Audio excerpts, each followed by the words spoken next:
Lisa, is the president right that no matter what, you save everybody, including deserters?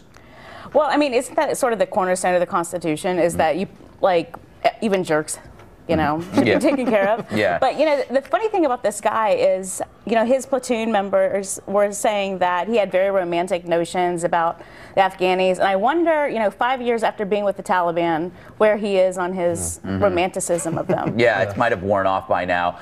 Joe, Chuck Todd from another network, which we won't name, but it rhymes with MSNBC. He said the Obama administration was euphoric over this release.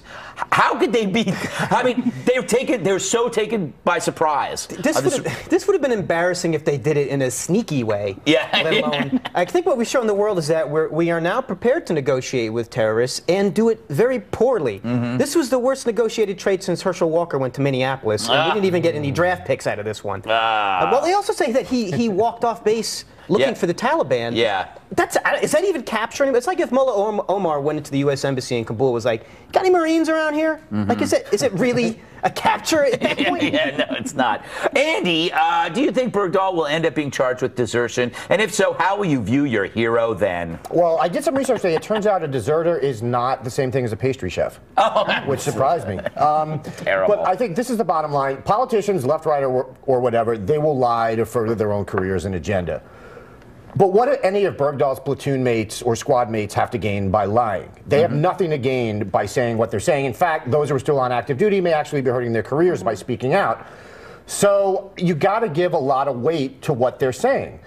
My guess is ultimately, I think he will be tried. I think he'll be tried before a court-martial. I think he'll be found guilty not of desertion, but of some kind of garbage lesser offense, and they'll sentence him to, you know, time served or whatever. Yeah. But but they're saying there are people that are saying he helped the Taliban kill Americans. Yeah.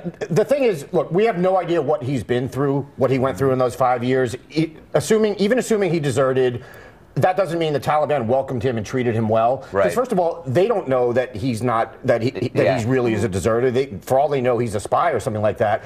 I think we got to be careful about referring to him as a collaborator, absent any absolute proof of that. So I think we got to tone that down. It is pretty clear that he walked off that post, though. Yeah. I don't think there's much doubt of that anymore. Joanne, you once said you wouldn't wear a yellow ribbon to support our troops because it clashed with your dress. No, I just don't wear ribbons. Okay. Those are for little girls. All right.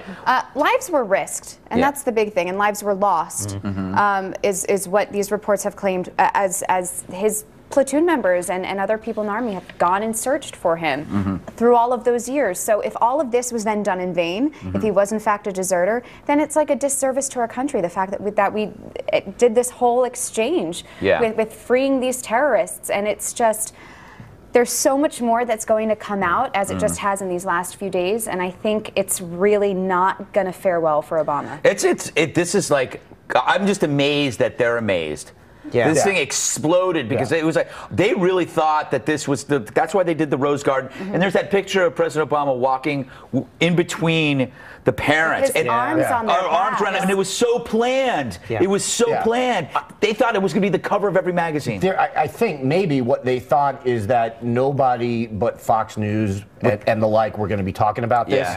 And I don't think they expected all the people who served with Bergdahl to be speaking up. Because if you've seen it, I mean, on the last couple of days from the left, from people on the left, trying to paint this as, conservatives don't want to bring a POW home, which is just the lamest bull I've ever seen. And all of the people who've been saying that on the left, they're completely beclowning themselves in the last couple of days. But I think the administration maybe thought that they would be able to do that. They would be able to paint that narrative with the help of people on MSNBC and Think Progress and whatever. And because Bergdahl's platoon mates and squad mates have spoken up, you can't get away with it. Do you think the other thing too, before we move on, that there's a difference between the way the administration looks at the military than the way the military looks at the military, and that is desertion is understandable to the administration. It's kind of like calling in sick for work when you're not really sick. It's like we've all wanted a dessert, right? Well, because they don't have military experience. Yeah. It's not something that average people go through anymore, Yeah. so they don't understand the culture of it. This is one of those cases where I almost hope there's some bizarre high-level shenanigans going on. Yes. Because otherwise, it's such a colossal screw-up that it makes you think, is there some other layer to this, or do they just really blow it? The end game, like I said last night, was that they have time-release poison in the 5 releases. Releases? It rhymes with feces. There's nothing wrong with that. Feces or baby meses.